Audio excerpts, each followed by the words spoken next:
வணக்கம், நமஸ்தே, ஸ்வாகதம் ஃப்ரெண்ட்ஸ்.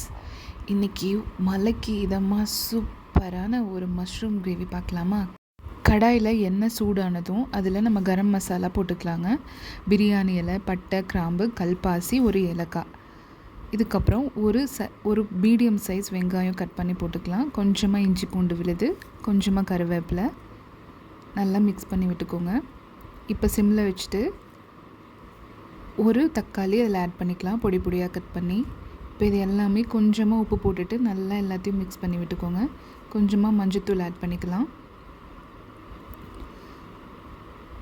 இது நம்ம ஃபுல் ப்ராசஸ்மே தண்ணியே சேர்த்தாமல் நம்ம செய்ய போகிறோங்க. தக்காளியில் வெங்காயத்தில் இருக்கிற தண்ணியே இதுக்கு போதும். நல்லா மிக்ஸ் பண்ணி விட்டுக்கோங்க. இப்போ இதில் கொஞ்சமாக மிளகாத்தூள், மல்லித்தூள் ஆட் பண்ணிவிட்டு நல்லா மிக்ஸ் பண்ணிக்கோங்க. இப்போ அந்த எண்ணெய் நல்லா பிரிஞ்சு வரணும், அது வரைக்கும் நல்லா வறுத்துக்கோங்க. இப்போ பார்த்திங்கன்னா அப்படியே எண்ணெய் எல்லாம் பிரிஞ்சு வந்திருக்கும், உங்களுக்கே தெரியும். இந்த ஸ்டேஜில் நம்ம கட் பண்ணி வாஷ் பண்ணி எடுத்து வச்ச மஷ்ரூம்ஸை ஆட் பண்ணிக்கலாம். நல்லா இதையும் மிக்ஸ் பண்ணி விட்டுக்கோங்க. கொஞ்சம் கூட தண்ணியே விட வேண்டாம்.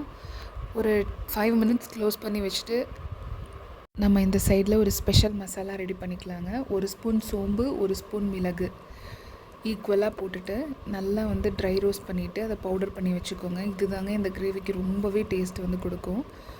இப்போ நம்ம மஷ்ரூம் ஓப்பன் பண்ணி பார்க்கலாம். பாருங்கள், நம்ம தண்ணியே சேர்த்தலை, ஆனால் ஃபுல்லாக எவ்வளோ தண்ணி விட்டுருக்கு பாருங்கள். மஷ்ரூமில் நல்லா வெந்து வந்திருக்கு. இப்போ இந்த பவுடர் பாருங்கள், இதுவும் நமக்கு ரெடி ஆயிடுச்சு. இப்போ நல்லா தண்ணி எல்லாம் ட்ரை ஆனதுக்கப்புறமா இப்போ லாஸ்ட் ஒரு 5 minutes முன்னாடி இந்த பவுடரையும், நம்ம அரைச்சி வச்ச பவுடரையும் ஆட் பண்ணிவிட்டு நல்லா மிக்ஸ் பண்ணி விட்டுக்கோங்க. அவ்வளோதாங்க, சூப்பரான காளான் பெப்பர் ஃப்ரை ரெடிங்க. ரொம்பவே டேஸ்டியாக இருக்கும். கண்டிப்பாக ட்ரை பண்ணுங்கள்.